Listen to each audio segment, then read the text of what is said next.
こんばんは、那須尾館長のムービームービングです。この番組はムービーがムービングしていくということで、映画が動き出す瞬間を皆さんにプレゼントしたいという番組になっております。今回は前回アップした Amazon プライムビデオで見れる映画トップ50というのをやったんですけども、それがですね、結構再生されてましてですね、大変好評ということで、それに続いて今回はNetflix で見れる映画の中からおすすめ作品をトップ50紹介したいと思います。Netflix で配信されている映画作品は実は5000本あるらしいんですけども、その5000本のリストをブワーッと見ていってですね、その中から特におすすめしたい作品を50作品に絞ってランキング形式で発表したいと思います。そして俗に名作と呼ばれている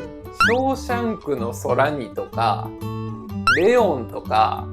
バックトゥーザフューチャーとかっていう様々な人に擦り続けられた作品はあえて除きました。そして今回は Netflix のオリジナル作品っていうのがありまして、Netflix が制作している映画作品ですね。こちらの作品ももう傑作がゴロゴロしてるんですけども、それもあえて省きました。なぜかというと、Netflix オリジナル映画っていうのは今配信中ですよっていうよりかはもうずーっと配信しっぱなしの映画になってるので、いつでも見れるということになってるんですね。なのでDon't Look Up とかアテナとかオクトパスの神秘とか、僕おすすめしたい Netflix のオリジナル作品はいっぱいあるんですけども、そういった傑作を今回はあえて省いて50作品紹介したいと思います。今回そんなルールで選んだ5000作品の中からチョイスしたこの50本はですね、どの作品を見ても面白いことは保証します。それと50作品を1個の動画で紹介するとなるともう結構長い動画になっちゃうので、今回は第50位から26位までを発表したいと思います。それで次回の動画で25位から1位までを発表するという形で、前半と後半の動画に分けて2本でお送りしたいと思いますので、両方見ていただけると嬉しいです。この動画を見ていただいたことがきっかけで気になった作品があったらですね、ぜひ皆さんのマイリストに入れていただいて映画ライフを楽しんでいただければ嬉しいと思います。ということで早速50位から発表したいと思いますので、ランキングスタート。第50位はハッとしてキャットです。とにかく笑えるお気楽映画。おっさん猫が大暴走で日頃の悩みも吹っ飛ぶコメディ。この映画はお留守番中に突然ハットをかぶったおっさんキャットが現れ、不思議な力を使うキャットのせいで家の中ははちゃめちゃに、お母さんが帰ってくるまでに家をきれいにできるのかという映画になっております。この映画のハットをしたキャットを演じているのはおふざけ役のプロオースティン・パワーズのマイク・マイヤーズと、当時天才子役と呼ばれ可愛さ全開のダコタ・ファニングが送るチャーリーとチョコレート工場を超える不思議な世界に飛び込んでください。第49位はニューイヤーズ・イブです。大晦日の前夜に沸き立つニューヨークを舞台に、それぞれのニューイヤーを迎える恋愛群像劇。死期が迫った老人と看護婦、1年前に出会った女性が忘れられない男、偶然再会した元カップルなど8組の男女が迎えるニューイヤーズイブは、それぞれにとってどんな年明けになるのか。ハルベリー、ロバート・デ・ニーロ、ザック・エフロン、サラ・ジェシカ・パーカー、リア・ミシェル、アビゲイル・ブレスリンからジョン・ボンジョビまで豪華キャストで送る心温まる映画です。第48位はクルです。告白乾きの中村哲也監督が作った全く新しい形のホラー映画。幸せな結婚式が無事に終わり、子供を溺愛するパパは子育てブログを書いて一見幸せそうに見えました。しかしそんな家族のもとに何かが来るという物語になっております。ストーリーの真相に近づくホラー演出から始まり、何かと対決する最終決戦はまるで大怪獣映画です。ラストにかけて見たことのない盛り上がりから目が離せません。新しいホラー映画が見たいという方にはぜひ見ていただきたい作品になっております。第47位はライフ。地球外生命体を調査している6人の乗組員は地球外生命体をついに発見するんです。それは持ち帰ったら最後。美しいその生物はとんでもない化け物だったという SF パニック映画。しかし宇宙船の進路は地球へ向かったまま一度進むと変更できない。6人は化け物を倒して地球に帰ることができるのかという普通のストーリーに見せかけて、ラストはとんでもない結末を迎えます。どんでん返し映画が好きな人にはぜひ見ていただきたい映画です。第46位はブラッド・ダイヤモンドです。この映画はアフリカの紛争地域で発見された巨大なピンクダイヤモンドをめぐって別々の目的を持つ3人の運命が交差するという物語になっております。ダイヤモンドを闇取引する男、悲惨なダイヤモンド採掘場の実態を調査するジャーナリストの女、そして子供を兵隊に奪われ採掘場で強制労働させられている男。市場に出回るダイヤモンドが銃で脅され強制労働させられている人が採掘したものだという衝撃的な内容から始まり、この3人のドラマから目が離せません。第45位はハッピーデスデイ。誕生日に殺されてしまった主人公が再び誕生日の朝に戻り、何度も何度もそれを繰り返すタイムループホラー。主人公が死んだら終了という概念を覆し、作中で数えきれないくらいに主人公が死ぬという変わったホラー映画になっております。何度繰り返しても現れるマスク姿の犯人から主人公は生き残る未来をつかみ取れるのかというストーリーになっております。独特の設定で先の読めないストーリーから目が離せません。第44位はゴースト・イン・ザ・シェル広角機動隊。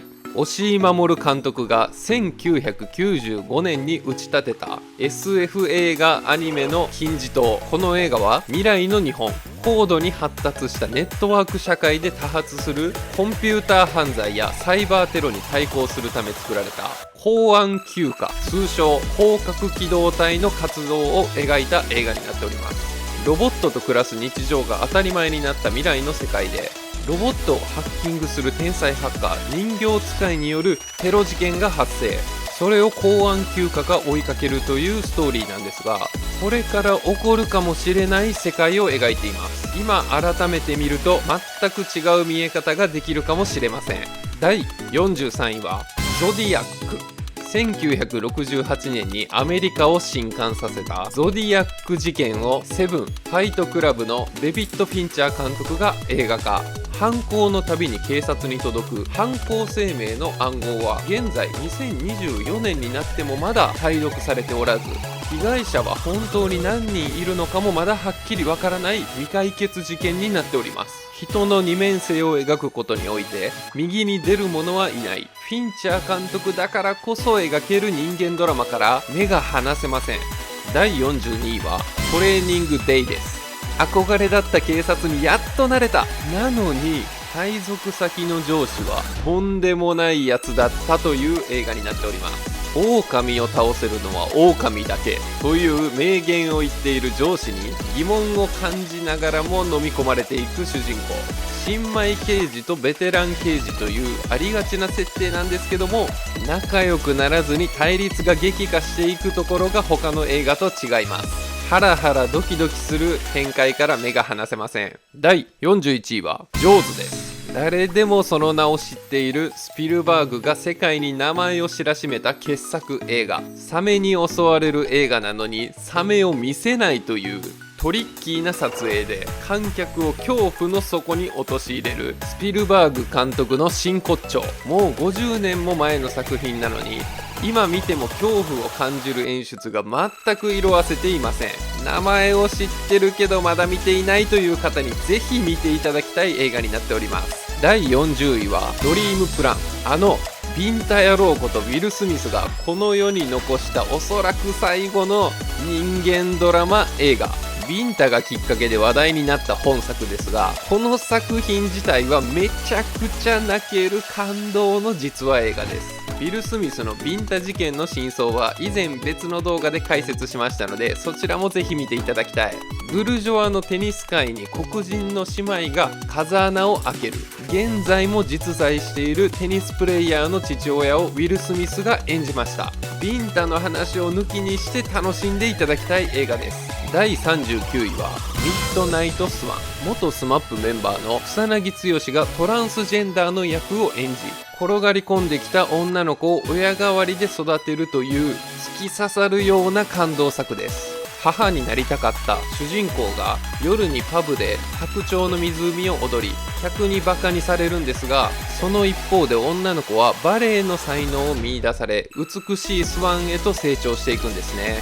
このアンバランスな2人の絆から生まれるものを目の当たりにした時には涙が止まりません。第38位はゲーム。投資家として成功を収める男の誕生日に弟が現れ、 CRS という会社が提供するゲームの招待状を受け取るという物語です。この招待状を受け取ったことをきっかけに、これは現実なのかゲームなのか、その境界線がわからない怒涛の展開に驚かされる異色作です。投資家として成功して人生を攻略しきった男に降りかかるゲームとは一体何なのか。フィンチャー監督はただでは済ましません。ラストの解釈は見ているあなたにお任せします。第37位は湯を沸かすほどの熱い愛です。持ち前の明るさと強さで娘を一人で育てている主人公の母は突然がんが発見され、余命宣告を受けてしまうんですね。その母は4つの絶対にやるべきことを残されたわずかな時間で実行していくという物語になっております。母を演じているのは宮沢りえ、娘役の杉咲花、過去に失踪した旦那を演じているのは小田切丈など、実力派をメインに置いて撮られた監督のデビュー作品になっております。この映画はよくあるお涙ちょうだい映画ではないです。見終わった後には悲しさよりも前向きな清々しさが残る不思議な映画になっております。第36位はメッセージ。ブレードランナー2049など骨太の映画を作ることに定評があるドゥニ・ベルヌーブ監督が描く玄人向けの SF 映画。この映画はある日突然現れた宇宙船、地球に全く危害を加えようとしない宇宙人たちは何を伝えようとしているのか。言語学者の主人公はコンタクトを試みるという物語になっております。宇宙人の文字を解読することでストーリーが進むというコテコテの SF 映画の演出をしていて、主人公が言語学者であるということが最大のポイントになっております。見たこともないぐらい美しく神秘的な映像に飲み込まれるこの映画は、骨太 SF が見たいという玄人さんには特におすすめの映画になっております。第35位はミスト。スティーブン・キング原作を映像化させたら右に出る者がいないフランク・ダラボンが送る衝撃作。この映画は激しい嵐が去った後にやってきた深い霧に飲み込まれてしまった街の中で、霧の中には何かがいるんですね。その何かに怯え協力する姿や裏切り、疑心暗鬼を通して人間そのものを描いていくという映画になっております。胸くそ悪い映画ナンバーワンを挙げればこれを1位にする人が多いほど、衝撃のラストは原作になくこの監督のアレンジなんですが、原作者のスティーブン・キングも大絶賛するほどの壮絶なラストシーンに期待してください。第34位はコンスタンティン。悪魔や天使が見えるという特殊能力を持つ主人公の探偵がある女性の妹の死の真相を探るというストーリーになっております。私たちが生きているこの世とそのすぐ裏側にあるあの世とを行き来しながら真相を探る今までになかった生死の表現、天使悪魔両方との駆け引きなどオカルト好きにはたまらない胸熱展開が見どころになっております。第33位は天然女優です。46歳でこの世を去った天才アニメ監督の今聡が当時千と千尋の神隠しと賞を争った傑作アニメです。この映画は思い出の中の話を実体験として体験するという独特の映像表現、虚実を曖昧にするという今聡監督の真骨頂が見れます。虚構と現実を行き来しながら進行するストーリーの構成は多くのアニメ監督に影響を与えたアニメ界のエポックメイキングな映画になっております。一見の価値ありです。第32位はイエスマン。イエスは人生のパスワードです。人生を変えたかったら迷わず全ての選択肢にイエスと答えればいいという極端な考えに共感してしまった主人公が全てにイエスと答える物語です。何かを始めた方がいいのは分かってるんだけどなという時に頭に浮かぶでもとかだってっていう考えを全て排除したら人生は変わるのか、ポジティブに考えれば人生うまくいくよという簡単な話にしていないところも注目のコメディ映画になっております。人生を変えたい人にはおすすめの映画です。第31位はファーザーです。名優アンソニー・ホプキンスが認知症の老人を演じ、認知症の父の目線から描かれる親子の物語。認知症の父を献身的に介護する娘との感動の映画だと思ったら大間違い。不安や恐れに支配されている認知症の父の心の中を描くスリラーになっております。ここはどこ、今はいつ、あなたは誰、断片的につながったりつながらなかったりするちぐはぐな記憶の先に衝撃のラストがあなたを待っています。第30位は南極料理人です。マイナス54度以下の南極観測基地で共に過ごす8人の男たちに料理を振る舞うのが主人公の仕事。そんな絶海の世界で用意していた娯楽も尽きてストレスのたまる隊員にラーメンショックが襲いかかる。楽しみにしていたインスタントラーメンが底を尽きてしまうんですね。そんな風に悪戦苦闘しながらも徐々に関係を深めていく個性豊かな8人なんですが、マイナス54度の世界なのにどこか暖かくなるほっこり映画になっております。第29位はクレーマー。今まで仕事の仕事人間で偏屈な旦那が嫌になって妻が逃げ出してしまうんですね。急に訪れた幼い息子との共同生活はもうはちゃめちゃになってしまうんです。なんとか息子との関係が深まったと思った矢先に妻から親権を争って訴訟を起こされます。小さなひびが大きくなり崩壊してしまった家族は元の形に戻れるのだろうかという物語になっております。時を経ても響く普遍的なテーマを扱った家族映画の傑作です。第28位はワンダー。君は太陽。生まれた時の障害で人とは違う顔を持っているオギーは10歳になって初めて学校に入学するんですね。初めは好奇の目で見られるオギーだったんですが、彼の素晴らしい人間性にクラスメートたちが少しずつ変わっていくと、心強く見守る母親と同じ目線で支えてくれる友達のような父の愛情と、そして純粋な目で向き合うオギーの姿に10分に1回は涙をこぼれる感動の家族映画。泣ける映画が見たいという人にはおすすめの映画になっております。第27位はパラサイト半地下の家族です。コメディ、サスペンス、社会派、ホラー、ジャンルを横断する全く予想のつかない展開で世界を驚かせた映画界の超新星。韓国の貧富の差をベースに貧困家庭の半地下家族が丘の上に住んでいる大金持ちの家にパラサイトするという物語になっております。視覚的にコミカルでスリリングで恐ろしく描かれる2つの家族に待ち受ける衝撃のラストは忘れられません。韓国映画で史上初めてアカデミー賞の最高賞である作品賞を受賞したこの本作を見ていない人はぜひ見てください。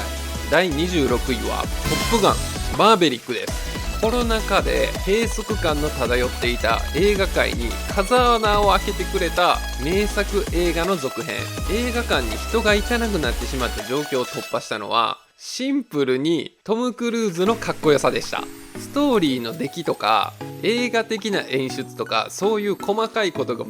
全く気にならないほどのかっこよさゴリ押しの映画。ここまでそれをやってくるともうむしろ清々しいという映画になっております。とにかく何も考えずにかっこいい映画が見たいという方にはおすすめの映画になっております。ということで皆さんいかがでしたでしょうか。今回は Netflix で配信中の作品の中で特におすすめの映画トップ50の前半50位から26位をお送りいたしました。皆さんが好きな映画はここに入っていましたでしょうか。後半の第25位から1位までの発表はできるだけ早く更新したいと思ってるんですが、しばらく時間が空くとは思いますので、ぜひね、チャンネル登録をしてお待ちいただければ嬉しいと思います。また、このランキングの中に好きな作品が入っていた場合は、コメント欄で教えていただけると嬉しいです。ということで今回の動画、見てくださった皆さん、本当にありがとうございました。ぜひ、後半の動画の更新を楽しみにしてください。皆さんご来場ありがとうございました。